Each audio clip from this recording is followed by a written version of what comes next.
तर जयंत पाटील शरद पवार गटात राहणार नाहीत, ते लवकरच अजित पवारांसोबत दिसतील असं मोठं वक्तव्य मंत्री संजय शिरसाटांनी केलंय.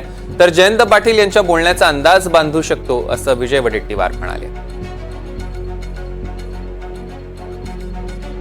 जयंत पाटलाबद्दल मी पहिलेच वक्तव्य केलेलं की ते जास्त काळ त्या राहण्याच्या मनस्थितीत नाही आहेत.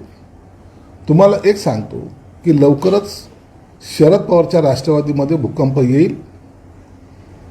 जयंत पाटील हे तुम्हाला अजितदादाच्या राष्ट्रवादीमध्ये सामील झालेले दिसतील.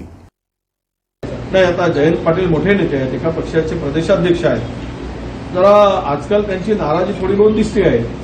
काय म्हणजे असं जाणवत आहे त्यांच्या बोलण्यातून, पण त्याचा बोलण्याचा अर्थ नेमका काय हे आपण अंदाजच बांधू शकतो. त्यामुळे त्यामध्ये मी पण होतो तिकडे ते भाषण करत असताना. कुठल्या अर्थानं बोललेत मला माहीत नाही, पण जयंत पाटील जे फार सिनियर आहेत, 8 वेळचे आमदार आहेत, अनेक पदावर काम केलेलं आहे. आता त्याला काय अपेक्षा आहे? यापेक्षा मला वाटतं हे सगळ्या वावड्याच ठराव्यात, या सगळ्यामध्ये काही तथ्य नाही. आता ते कधी कधी बोलून दाखवतात, असं आहे नाराजी बिराजी त्यांच्या बोलण्यातून. ते असंही बोलले तरी कधी कधी ते एवढे स्लो बोलतात, हळू बोलतात की ते नाराजी दिसून असल्यासारखे.